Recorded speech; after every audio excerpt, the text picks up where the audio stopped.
Your chair is ready.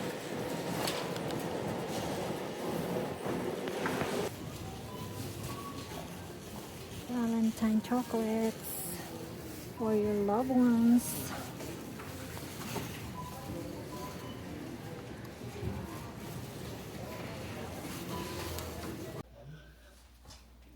So, nandito na ako sa bahay, guys. Tingnan nyo si Remy. Hi! Hi! How are you, baby? Come here! Come here! Hi! Hi! Hi! Hey! Hey! How are you, baby? Bahay na tayo, guys. Quick grocery ako sa Walmart. Sa pagmamadali ko, nalimutan ko yung itlog. Forgot the egg, babe. Huh? I forgot the egg. This is good for 1 week only. Meron tayong apple fritter. Muffin. Blueberry muffin. Loaf of bread. Queens. Raspberry and cream. Vanilla flavor. Tapos ito, pangbaon. 2 taro at saka or red bean at saka coconut. Ayaw ni Mikey niyan. No, red bean. Ayaw niya ng red bean at saka taro. Ayaw niya ng matamis. So, may dumadaan sa feeds ko lagi, cereals. Gusto kong siyang itry. 2 ingredients lang siya. It's a Japanese. Where is it? It's a Japanese dessert. So, meron tayong Greek yogurt at saka biscuit na biscuit. Alam ko, napapadaan to sa feed nyo. Pero itong gagawin ko, itatry ko kasi nahihiwagaan ako. Walang flavor to, basta Greek yogurt lang siya. Tapos yung dinner namin is nachos. Ito naka-sale, $2.97. Isang regular, original, at saka itong ranch. Yan. And then, mila akong 2 container. Kasi nasira na yung lid ng container. Bok choy kasi gigisa ko siya para baon tomorrow. Green apple para Mikey. For you. I don't eat the green apple, babe. Oh, you don't like it? It's sour for me. They don't have any pineapple, so I got mango. Same price? Yeah, $1.97. Mango juice. Of course, bananas. Because bananas life. A little bit of tomatoes. Pero pa kasi ako dun eh. Pickle relish. Kasi pag niluto ako ng beef. And avocado. In such a long time. First time kong nakita na this is $3.97, babe. Avocado. How much? Is that $3.97. Before, it's always $5 something. It's way back 4 or 5 years ago. back to regular price? Yeah, only Was avocado. it a sale? No, it's not on sale. I don't know why. It's cheap. So, yan. I'm gonna cook the nachos. Okay. So, gawa tayo ng dessert. Yung viral na Greek yogurt at saka Biscoff.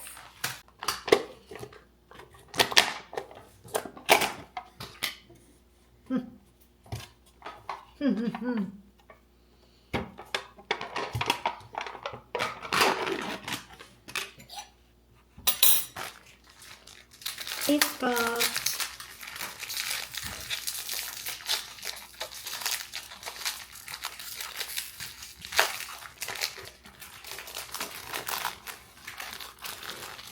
Ready? Take note, mataas ang calories nito, guys. But this one is worth it.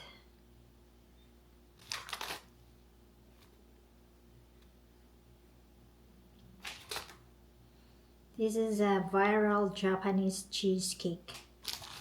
We have to put in the fridge at least 2 hours or overnight. What time is it? 6 o'clock. It's late. Let's leave it there overnight.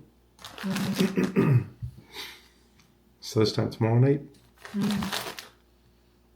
you sure? Yeah. Wow.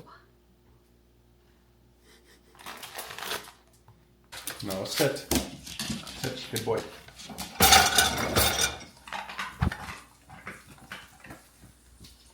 Sit. Lie down. Good boy. Sit. Speak. No. Good boy. Speak.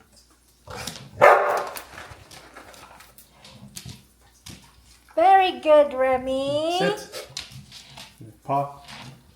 Good boy. Sit. No. Kiss. Ew. Okay, last two, okay? There you go. It's time! Ito yung ating ginawa kagabi. Yung ating viral na Japanese cheesecake. Let's try. Let's try. Uy, lumambot yung biscoff niya.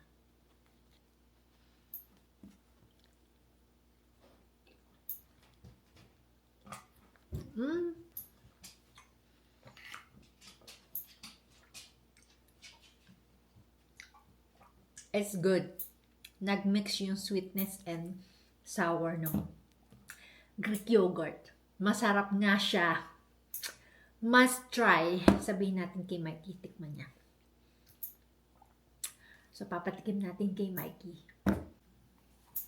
Yung tsura niya sa loob, oh. Isa pa, try pa natin. Okay, babe. Can you rate the Japanese cheesecake? This one maybe 7 out of 10. Put more Biscoff cookies to sweeten it up a little more. Okay. That's it. It's pretty good though. Yeah, it's good. Put more cookies in there, probably give it a 8.5 or a 9. Okay. There's half more there. We have to add more Biscoff. Yan. Nagustuhan niya. Kasi naghalo yung tamis niya at asim, kaya masarap. Must try.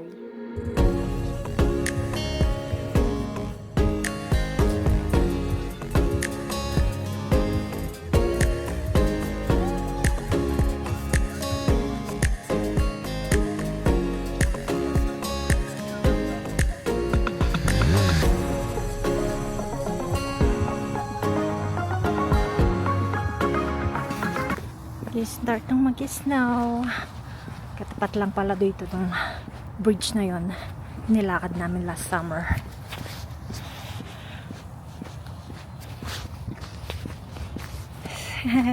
Tapos na yung interview natin, guys. Super dali lang. Wala pang 5 minutes. Alam niyo ba ang tinanong sa akin? Kung ilang beses ako nag-travel within starting 2020. So yun lang tinanong sa akin, tsaka yung work ko. And syempre yung name ko, introduce ko. So, uwi na ako. Nag-start na mag-snow.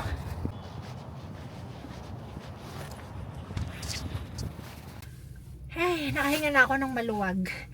So, mabilis lang. Wala pang 5 minutes sa loob. Kinonfirm lang niya yung full name ko. And then, anong work ko. Tapos, ilang beses ako lumabas ng bansa within starting 2020. Yun lang tinanong niya. Tapos sabi niya maghintay lang daw ako ng o-taking through email. So tinanong ko kasi kung gaano katagal, hindi daw niya alam. Natagalan siya doon sa pagkiklik. Siguro marami siyang pinipila pa na form, na click kasi yun yung naririnig ko nung kausap ko siya. Actually hindi siya nagsasalita. Click siya lang, click ng computer. So yun lang, mabilis lang naman. And nakahinga na ako ng maluwag. Tapos na ang aking paghihintay. So, matagal pa yung tinravel ko, guys. Nag-travel ako all the way from north up to here to southeast.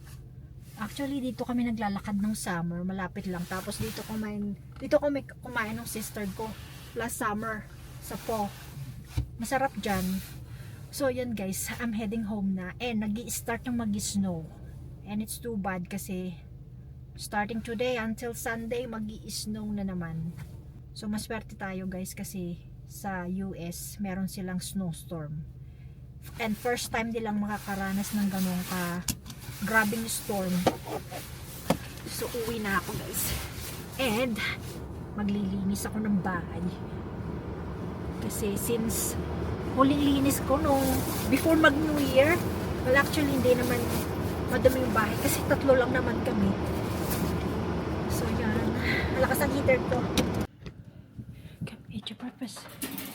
Come on, eat your breakfast. Eat your breakfast. Come on. It's mine. It's mine. Eat. Eat, Remy. Magandang hapon guys. It's Friday. January 23 na guys. Ang bilis ng araw. Matatapos na agad ang January. And then si Remy nag-chill. Hi Remy. Happy Friday. So dumaan ako sa Domino's kasi yun ang aming dinner. Kasi nagluto ako ng chicken wings kahapon. And ang daming natira. Sabi ko, tinatamad ako magluto. Mag-pizza na lang tayo. Total. So tinatamad ako magluto. Total Friday naman. So sabi ko, daan ako bilang pizza. And then pumikap ako ng mail sa mailbox. And eto na, nagpadala na ang city ng bagong property assessment at saka yung property tax na babayaran monthly. Kasi naka-monthly payment kami. So, yung sa property tax, tumaas siya ng almost $20. I guess lahat naman, lalo na sa Calgary kasi city yun. And yon, tumaas siya. And sa assessment ng bahay, tumaas siya compare last year. So, ito yung favorite na oras ko guys, sunset. And favorite spot ko dito sa kusina kasi sobrang liwanag dito. Tumatama yung araw dito, kaya gustong gusto ko dito sa kusina. So, yan. Maswerte tayo guys, wala tayong heavy snow. Kasi sabi sa forecast magi-snow, hindi naman. So, sabi tomorrow. I hope hindi siya ganun kalala. Kagaya sa Amerika. Nakakatakot, meron silang emergency alert. And sa mga taga-Ontario, be safe. Kasi merong extreme polar vortex na ma-experience this weekend. I think aabot siya ng -50. Kaya delikado. And kung wala kayong gagawin sa labas, huwag kayong lumabas. Kasi sobrang lamig. So, yon. Nakita nyo ba guys yung hikaw ko? O di ba ang cute? Kasi sabi ni Feng Shui, kasi meron kami na-follow sa Facebook. Lalaki siya. Nalimutan ko yung pangalan niya, pero pina-follow ko siya. Ano siya? Feng Shui expert. And kasi nga horse ako, so sabi niya lahat ng horse. Marami siyang sinabi. Syempre, yung sa akin lang naalala ko. So, ang lucky stone ko raw is jade or emerald. Kaya, nagsusot ako ng mga green na ganyan. Para daw magtuloy-tuloy yung daloy ng swerte. O, diba? Ito nga, this month nga, swerte na ako kasi may positive na nangyari about my citizenship. Tinawagan ko yung sister ko kahapon. Sabi ko, pag nag-o taking ako, samahan mo ko. Pag available siya, kasi nag-work na siya. So, hopefully, mataon sa day off niya. Para masamahan naman niya ako. Siyempre, memorable yun. And yung sister ko, siya lang yung family dito. So, yun, sana maka-attend din siya sa aking ceremony. Ako yung mag-chill muna. Maya-maya ako ilalakad si Remy kasi maaga pa. Hindi naman ako magluluto. Malamang kakain na ako ng pizza kasi si Mikey late kasi umuwi. Guys, ganyan din ba yung pet nyo?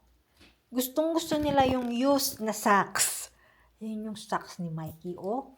Give me that. That's mine. It's mine. Magagalit yan. Ay, that's mine. Mas gusto niya mas gusto niya yung used.